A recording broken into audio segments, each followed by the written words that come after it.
평생 재봉틀 앞에서 바늘만 보며 살았습니다. 그런데 60년이 지나서야 알았죠. 제가 그분의 친딸이 아니었다는 걸요. 이름표 하나가 뒤바뀐 그날, 우리 인생도 함께 바뀌었습니다.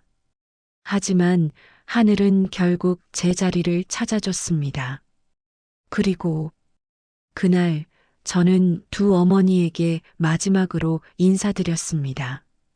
이야기 시작 전에 저에게 큰 힘이 되어주는 구독과 좋아요 부탁드립니다. 제가 태어난 건 1956년 부산의 바람이 아직 짠내를 품고 있던 봄날이었습니다. 이름은 윤정자, 올해 68이지요. 제 어린 시절은 언제나 좁고 눅눅한 골목 속에서 시작됐습니다. 비만 오면 벽지는 물에 젖어 벗겨졌고 장독대 아래에서는 개미들이 줄을 지었죠. 그래도 어머니는 언제나 웃었습니다. 세상에 가진 것 하나 없었지만 그분의 손은 늘 따뜻했습니다. 저를 안아 올릴 때마다 어머니의 손끝에서 이상하게도 향긋한 비누 냄새가 났어요. 그 손으로 제 볼을 쓰다듬으며 어머니는 자주 말했습니다. 정자야, 너는 손이 너무 고와서 남의 집 딸 같구나. 그 말을 들을 때마다 저는 웃었습니다. 엄마, 그게 무슨 소리예요? 그러면 어머니는 괜히 시선을 피하며 바느질하던 손을 멈추곤 했습니다. 그 표정이 아직도 기억납니다. 어린 저는 그 눈빛의 의미를 몰랐지만 지금 돌이켜보면 어머니는 늘 무언가를 숨기고 계셨던 것 같아요. 우리 집은 참 가난했습니다. 방 하나짜리 단칸방에 5식구가 살았고 쌀독은 늘 바닥이 보였습니다. 그러나 저는 어린 마음에도 그 가난이 부끄럽지 않았습니다. 대신 어머니의 등에 업혀 시장에 갈 때마다 다짐했죠. 나는 돈을 벌어 엄마를 웃게 해드릴 거야. 그게 제 어린 인생의 첫 목표였는지도 모릅니다. 학교를 다니면서도 늘 손에 바늘을 쥐고 살았습니다. 친구들이 인형을 가지고 놀 때 저는 헌 옷을 꿰매며 용돈을 벌었죠. 손끝이 찢어지고 피가 맺혀도 바늘을 놓지 않았습니다. 그렇게 바느질을 배우다 보니 언제부턴가 천의 감촉만으로 재질을 알아차릴 수 있게 됐어요. 그걸 보고 동네 사람들은 신기하다며 칭찬했습니다. 그럴 때면 저는 괜히 쑥스러워 웃었지만 속으로는 뿌듯했습니다. 어머니가 손끝이 곱다고 했던 말이 조금은 자랑스럽게 느껴졌거든요. 하지만 이상하게도 마음 한구석이 자꾸 비어 있었습니다. 이유는 알 수 없었어요. 아무리 열심히 살아도 채워지지 않는 구멍 같은 게 있었죠. 밤에 재봉틀을 돌릴 때면 그 허전함이 유난히 커졌습니다. 바늘이 천을 찍을 때마다 마치 제 가슴을 찌르는 것 같았습니다. 왜 이렇게 외로울까? 저는 그때마다 스스로에게 물었지만 대답은 돌아오지 않았습니다. 그런데 이상하게도 그 답을 어머니는 알고 계셨던 것 같습니다. 어느 날 밤 어머니는 등불 아래서 제 머리를 쓰다듬으며 낮은 목소리로 말했습니다. 정자야, 사람 인생은 다 제자리로 돌아오게 돼. 세상이 아무리 뒤틀려도 하늘은 꼭 맞게 해준단다. 그때는 무슨 뜻인지 몰랐습니다. 저는 그냥 피곤해서 그런가 보다 하고 눈을 감았죠. 하지만 그 말이 제 인생의 복선이 될 줄은 그때는 정말 몰랐습니다. 몇 해가 지나 저는 어머니의 바느질을 이어받아 재봉사가 되었습니다.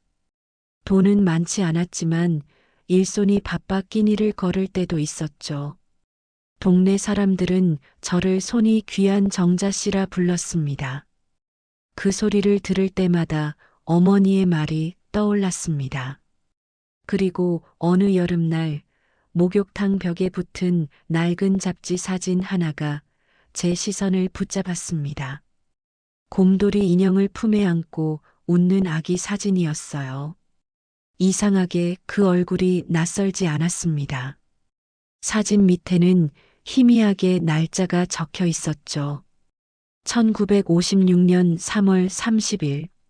제 생일과 같은 날이었습니다. 순간 심장이 이상하게 쿵 내려앉았습니다. 그날 밤 저는 잠이 오지 않았습니다.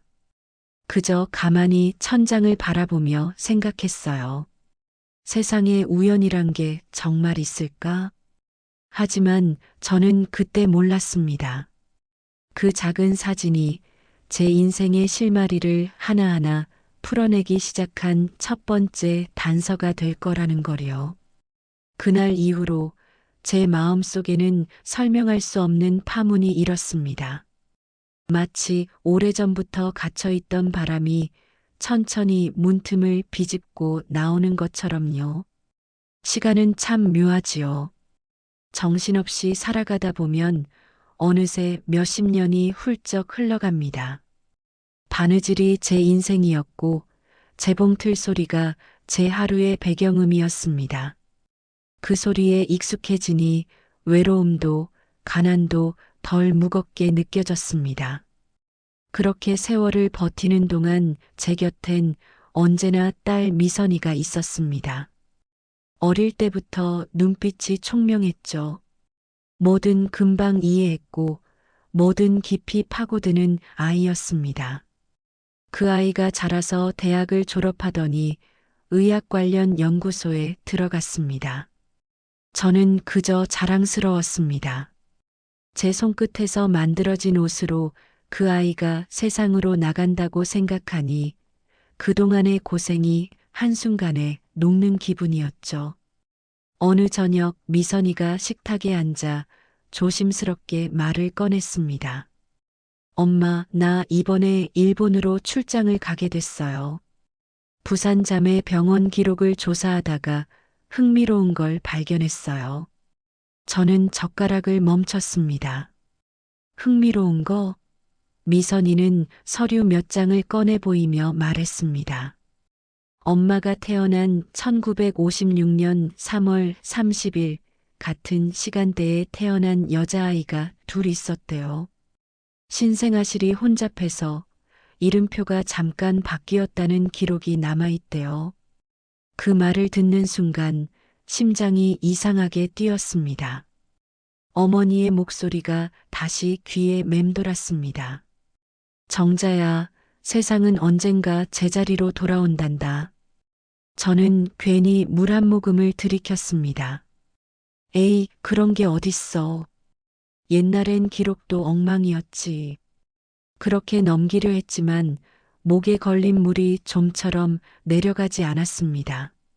며칠 후 미선이가 일본에서 연락을 해왔습니다. 엄마, 이거 좀 봐요. 휴대전화 화면엔 오래된 신문 스크랩 사진이 떠 있었습니다. 흑백 사진 속 곰돌이 인형을 안은 아기. 그 귀 한쪽이 접혀 있었죠. 저는 순간 숨이 멎었습니다. 그건 제 어릴 적 기억 속 인형과 똑같았습니다. 저는 그 인형을 아주 어린 시절 동네 언니에게 받았다고 들었거든요.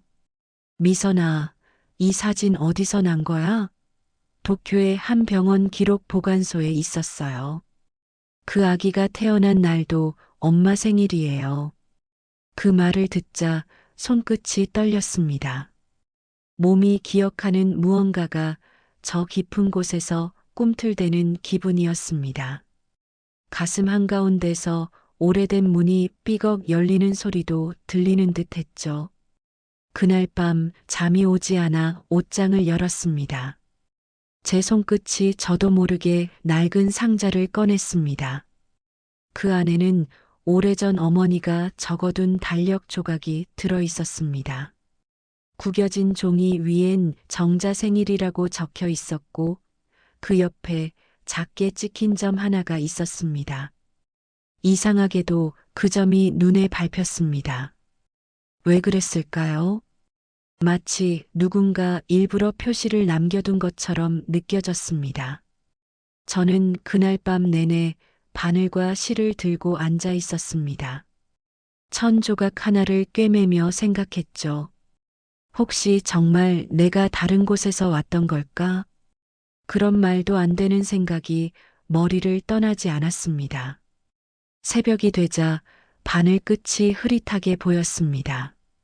눈물이 차올라 시야가 번졌죠. 이튿날 미선이가 다시 전화했습니다.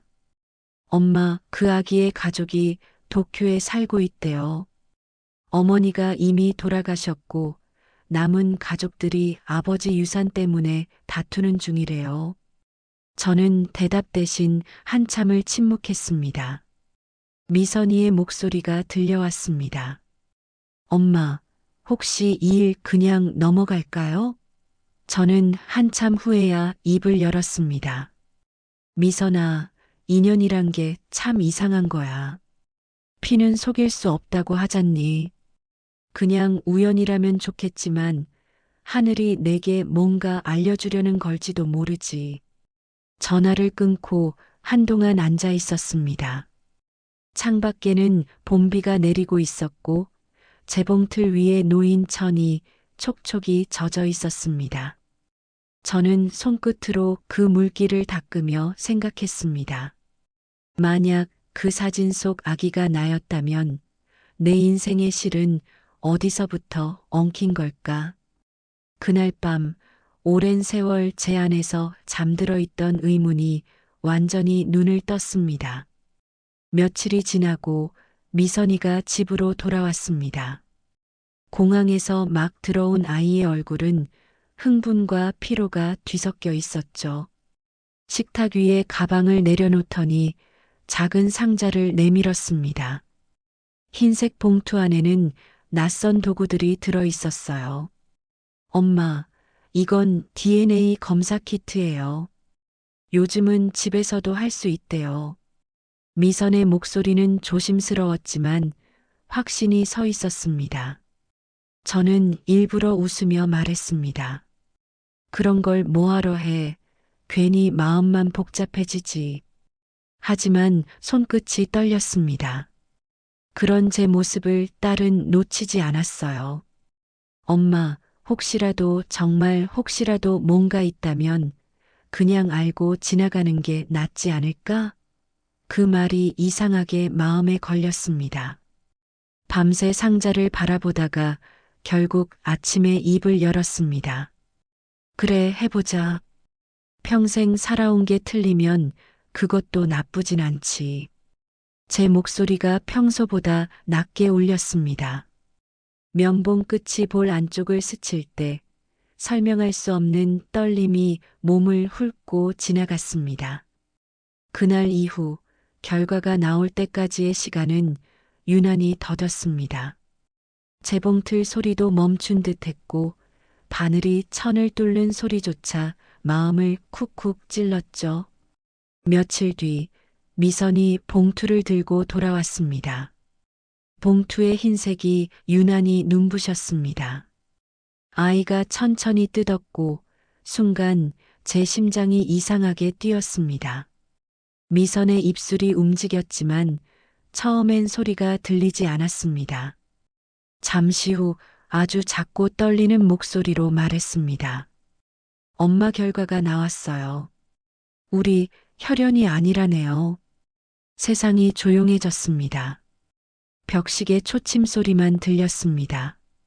저는 그 말을 이해하는데 시간이 걸렸습니다. 한참 후 저는 천천히 의자에 앉았습니다. 바닥이 살짝 흔들렸고 그 위에 제 그림자가 흔들렸습니다. 이상하게도 눈물이 바로 나오지 않았습니다. 대신 머릿속에서 어머니의 얼굴이 떠올랐습니다. 가난한 살림에도 웃음을 잃지 않던 그분의 모습이었죠. 내가 내 딸이야. 그 말이 귓가에 들리는 듯 했습니다. 저는 작게 웃으며 중얼거렸습니다. 그래, 엄마.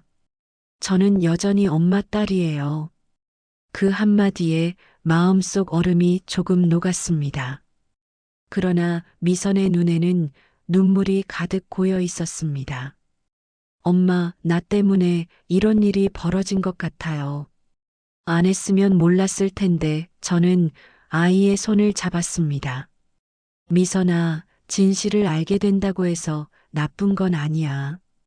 오히려 이제야 내 인생이 왜 그렇게 비어 있었는지 알 것 같아. 딸은 고개를 숙였습니다. 방 안의 공기가 조금 따뜻해졌습니다. 그날 밤 어머니의 사진을 꺼냈습니다.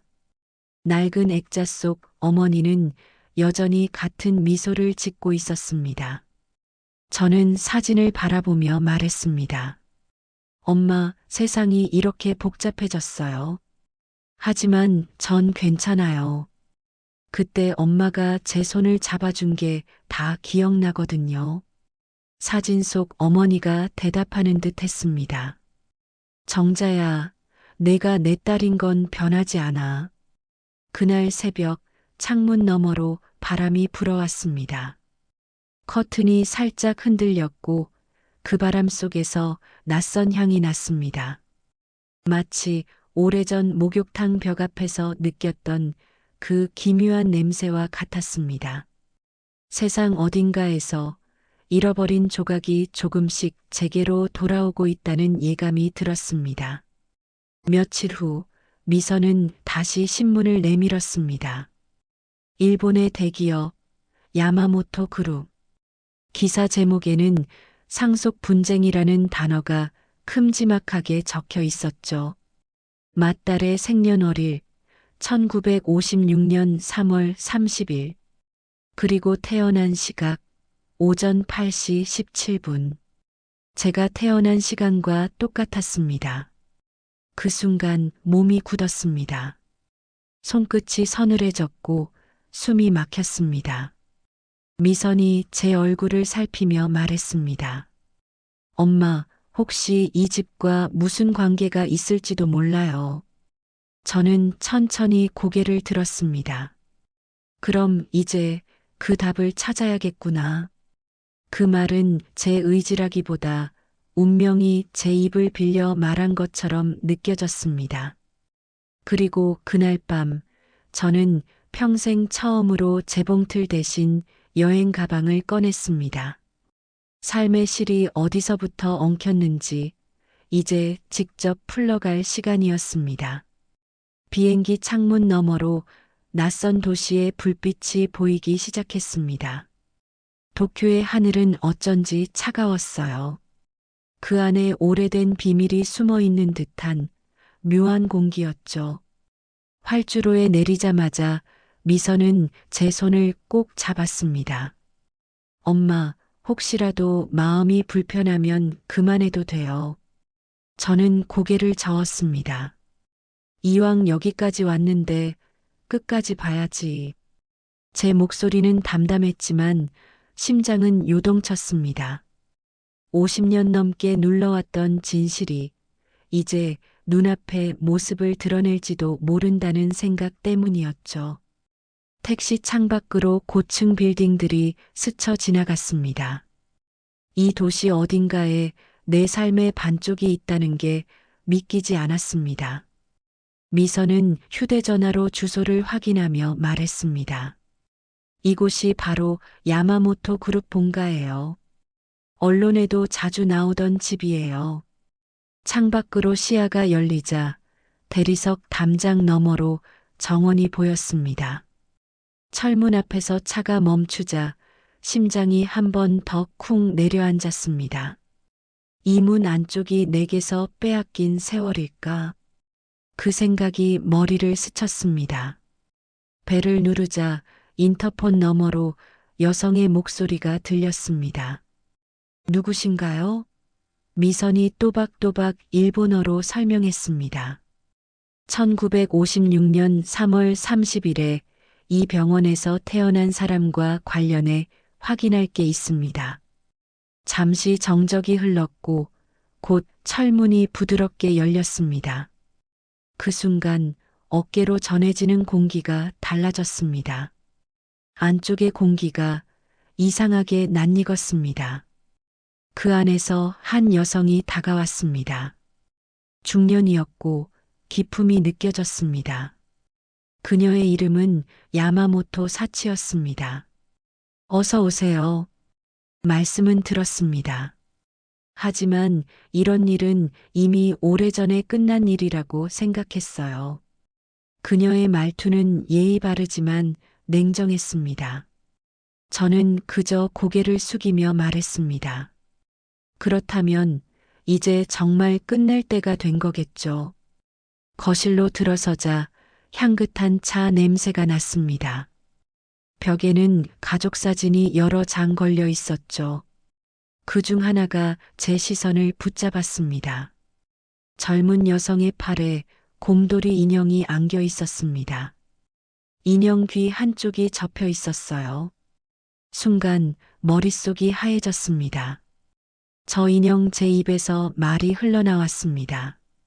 사치가 고개를 돌려 물었습니다. 저 인형이요? 저는 떨리는 목소리로 대답했습니다. 저걸 제가 가지고 있었어요. 아주 어릴 때요. 어머니가 꿰매주셨죠. 그녀의 표정이 미묘하게 바뀌었습니다. 눈가에 놀람과 혼란이 스쳤습니다. 사치는 잠시 말이 없더니 낮은 목소리로 말을 이었습니다. 우리 언니가 그 인형을 늘 품고 있었어요. 그 아이는 가족과 닮지 않았죠. 피부색도 손모양도 달랐어요. 하지만 아버지는 그 아이를 누구보다 사랑했습니다. 그래서 더 이상 아무도 말하지 않았어요. 단지 가끔 어머니가 혹시 바뀐 게 아닐까 하고 혼잣말을 하셨죠. 그녀의 말이 가슴에 비수처럼 꽂혔습니다. 그 순간 저는 알았습니다. 운명이 드디어 제 이름을 불렀다는 걸요. 재봉틀 위에 덮인 천처럼 제 삶의 주름이 한꺼번에 펼쳐지는 기분이었습니다. 그날 저녁 사치의 초대로 우리는 잠시 이야기를 나눴습니다. 그녀는 저를 관찰하듯 바라보다가 조용히 물었습니다. 혹시 당신도 바느질을 하세요? 저는 웃으며 고개를 끄덕였습니다. 어릴 때부터요. 그게 제 일이고 제 삶이었죠.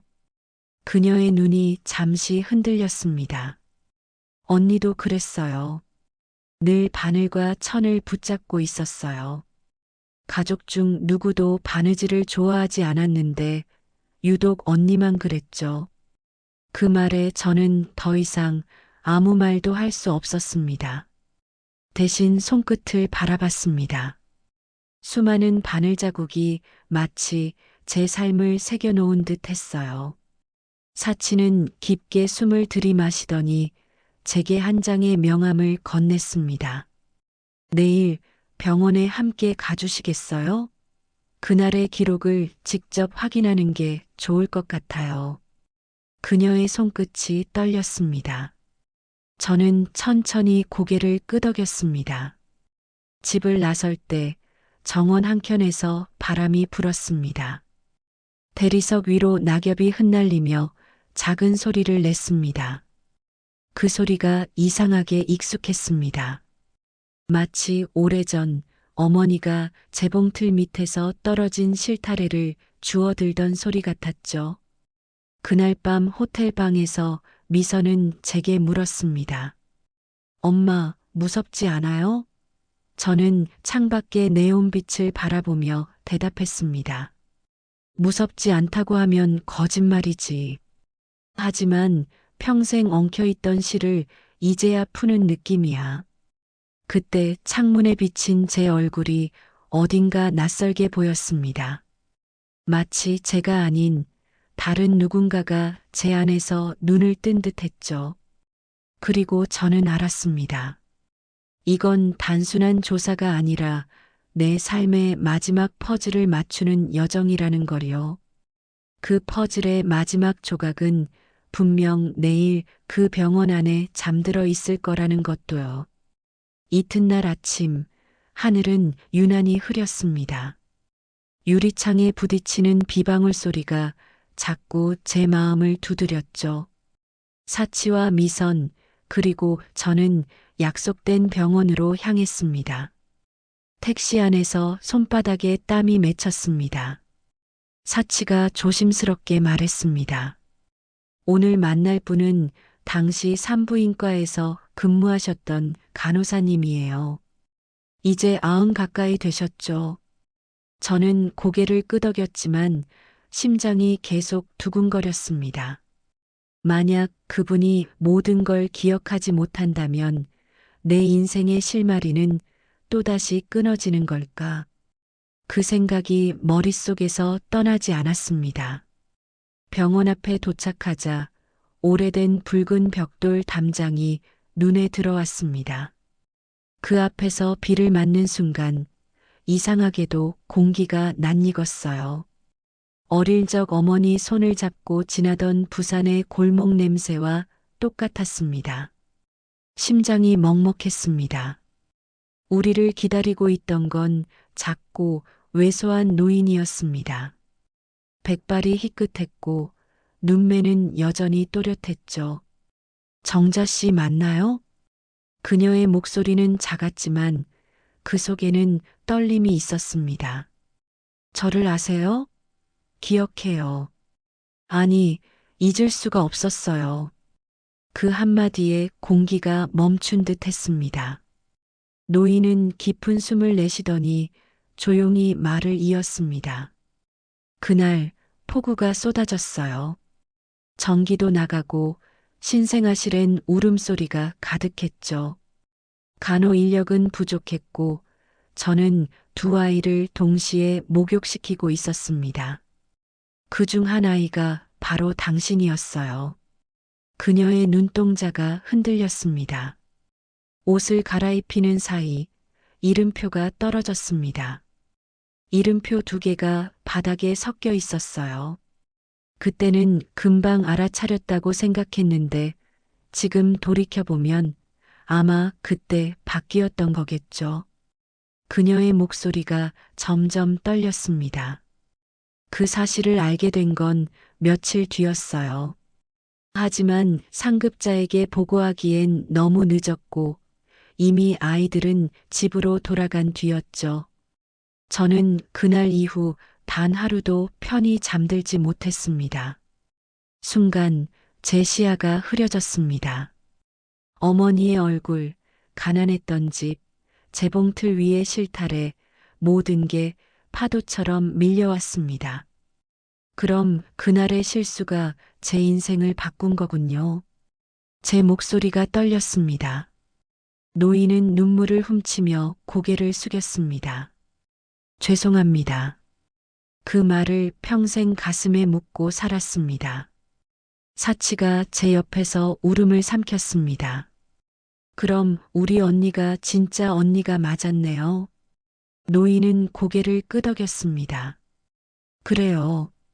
당신의 언니는 바로 이분이에요. 순간 병원 복도의 공기가 달라졌습니다. 창밖에서 번개가 번쩍하고 치더니 천둥 소리가 울렸습니다. 그 소리가 마치 하늘이 오래된 거짓을 찢는 듯 들렸습니다. 저는 천천히 숨을 들이마셨습니다.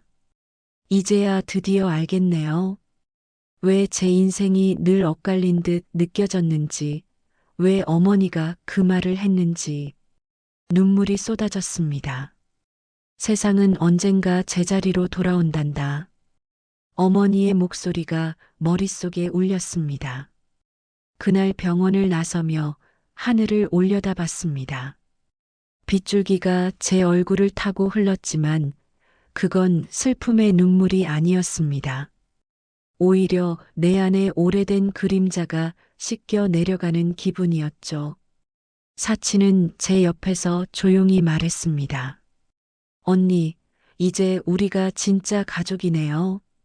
그 말에 저는 천천히 고개를 돌렸습니다. 그녀의 눈동자 속에는 울음과 안도의 빛이 함께 섞여 있었습니다. 저는 조용히 대답했습니다. 그래, 사치야. 늦게 만났지만 그래도 만나서 다행이야. 택시를 타고 돌아가는 길, 미선은 제 손을 꼭 잡았습니다. 엄마, 이제 진실을 알았어요. 그런데 괜찮아요? 저는 창밖으로 스쳐가는 불빛을 보며 미소 지었습니다. 괜찮다, 미선아. 진실이란 건 아픈 상처를 덮는 게 아니라 그대로 꺼내 햇빛에 말리는 거야. 그래야 다시는 썩지 않지. 그 말이 제 입에서 나오자 마음이 이상하게 가벼워졌습니다. 그리고 그때 알았습니다. 진실은 때로 늦게 오지만 한 번 오면 결코 되돌아가지 않는다는 거요. 그날 저녁 사치가 전화를 걸어왔습니다. 목소리가 이상하게 떨렸습니다. 언니, 내일 우리 집에 다시 와줄 수 있을까요? 아버지의 서재를 정리하다가 이상한 걸 찾았어요. 그 한마디에 숨이 막혔습니다. 밤새 한숨도 자지 못했습니다. 새벽녘이 되어도 눈을 감으면 병원 복도에서 번개가 치던 순간이 자꾸 떠올랐습니다. 진실이 밝혀졌지만 아직 무언가 남아있다는 예감이 떠나지 않았어요. 다음 날 사치의 집 문을 다시 열었을 때 공기가 달라져 있었습니다. 창문을 통해 들어오는 햇살이 묘하게 따뜻했고 그 빛 속에서 수십 년 묵은 그림자들이 조용히 움직이는 것 같았습니다. 사치는 저를 서재로 안내했습니다. 그곳에는 오래된 책장과 묵직한 금고 하나가 있었습니다. 사치가 떨리는 손으로 금고의 자물쇠를 돌렸습니다. 이건 아버지가 평생 열지 말라고 하셨던 금고예요. 그런데 안에 이런 게 있었어요. 그녀가 내민 것은 낡은 봉투 하나였습니다. 겉면에는 한글로 흐릿하게 적힌 글씨가 있었죠. 정자야 그 글씨를 보는 순간 무릎이 힘을 잃었습니다. 손끝이 저릿했고 눈앞이 아득해졌습니다. 편지를 쓴 이는 틀림없이 제 친어머니였습니다. 사치가 조심스레 말을 이었습니다. 어머니께서 돌아가신 후 아버지가 한동안 이 봉투를 금고 속에 넣으셨대요. 누군가에게 꼭 전해야 한다고 하셨다더군요. 저는 손을 떨며 봉투를 열었습니다. 종이는 누렇게 변색되어 있었고 잉크는 군데군데 번져 있었습니다. 그 안에는 짧지만 깊은 문장이 적혀 있었죠. 되돌려받지 못해도 하늘이 언젠가 너를 데려다 줄 거라 믿는다. 그 문장을 읽는 순간 세상이 멈춘 듯 했습니다. 눈물이 쏟아졌지만 그건 슬픔의 눈물이 아니었어요. 마치 오랫동안 닫혀있던 창문이 활짝 열리며 바람이 밀려드는 듯한 벅찬 눈물이었습니다. 엄마 저는 입술을 떨며 속삭였습니다. 어머니의 목소리가 귓가에 울리는 듯 했습니다. 정자야, 넌 어디에 있든 내 딸이다. 그날 밤마다 들리던 그 목소리, 그 손길, 그 온기가 모두 이 한 장의 편지로 돌아온 듯 했습니다. 사치가 제 옆에서 울고 있었습니다. 언니, 이제야 알겠어요. 왜 어머니가 언니를 볼 때마다 미안하다는 눈빛이었는지. 그녀의 손이 제 손등 위에 닿았습니다. 우리는 언니를 오해했어요. 어머니가 돌아가신 뒤 언니가 아버지를 요양원에 맡겼다고 원망했거든요. 하지만 이제 알겠어요. 언니는 아버지가 낯설었던 거죠. 그 말에 제 가슴이 무너져 내렸습니다. 사치야, 괜찮아. 그땐 아무도 몰랐으니까. 잠시 후 사치는 금고 안에서 또 다른 물건 하나를 꺼냈습니다. 유리 케이스에 들어있던 곰돌이 인형이었습니다. 귀가 한쪽 접혀 있었죠. 그녀가 조심스레 그것을 제게 내밀었습니다. 언니, 이거 이제 당신 거예요. 어릴 때부터 이 인형만 보면 언니가 떠올랐어요. 저는 그 인형을 품에 안았습니다. 묵은 먼지 냄새와 함께 오래된 사랑의 온기가 전해졌습니다. 그 순간 창밖에서 햇살이 비스듬히 비쳐 들어왔습니다. 유리 케이스의 다음 빛이 마치 실황가닥처럼 반짝였죠. 그 빛이 제 가슴을 스쳐 지나갈 때 저는 속으로 중얼거렸습니다. 이제 알겠어요, 엄마.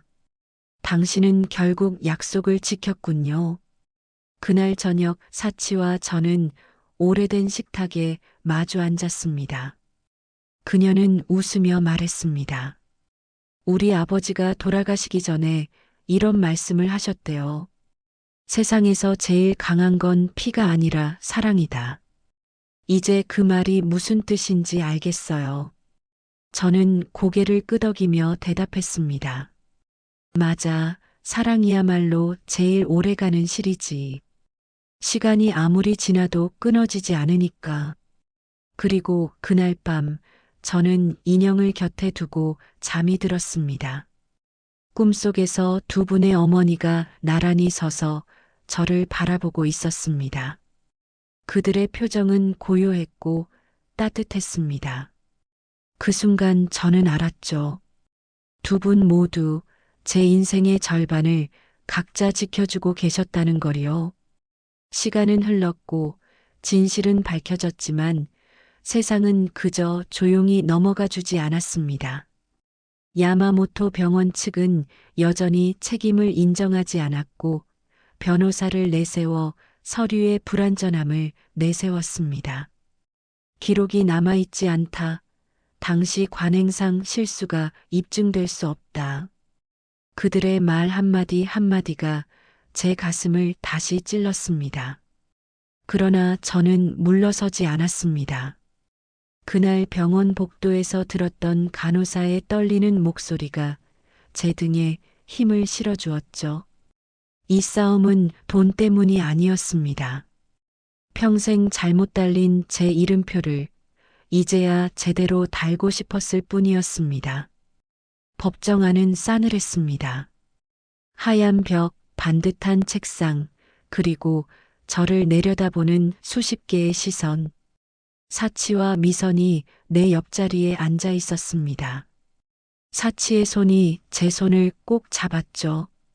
그녀의 손끝이 떨리고 있었지만 그 떨림 속엔 용기가 있었습니다. 판사가 입을 열었습니다. 원고 윤정자 씨 진술하시겠습니까? 순간 온몸이 굳었습니다. 숨이 목구멍에 걸렸고 법정안 공기가 갑자기 무겁게 내려앉았습니다. 하지만 저는 자리에서 천천히 일어섰습니다. 의자 다리가 마룻바닥에 긁히는 소리가 유난히 크게 들렸습니다. 저는 가난한 재봉사의 딸로 자랐습니다. 제 목소리는 생각보다 단단했습니다. 어머니는 평생 저를 위해 일하셨죠. 그분의 손끝에서 제 인생이 시작됐고 저는 그 손을 믿으며 살아왔습니다. 그런데 60년이 지나서야 알게 됐습니다. 제가 그분의 피로 태어난 딸이 아니었다는 사실을요. 법정 안의 사람들이 숨을 죽였습니다. 하지만 그분이 저를 사랑한 건 피 때문이 아니었습니다. 그건 마음이었고 진심이었고 삶이었습니다. 그래서 저는 지금 진실을 밝히러 나온 게 아닙니다. 단지 제 이름을, 제 자리를 되찾으러 나온 겁니다. 그 말을 하는 동안 목이 자꾸 메었지만 이상하게도 눈물은 나오지 않았습니다. 대신 마음속에서 무언가가 천천히 풀려나가는 느낌이 들었죠. 재봉틀 밑에 떨어져 있던 실타래처럼 오랜 세월 엉켜있던 모든 것들이 하나씩 풀려나갔습니다. 변호사가 서류를 들고 일어섰습니다. 명확한 증거가 부족합니다. 그 말이 끝나자마자 문이 열리고 한 여인이 법정 안으로 들어왔습니다. 바로 그날의 간호사였습니다.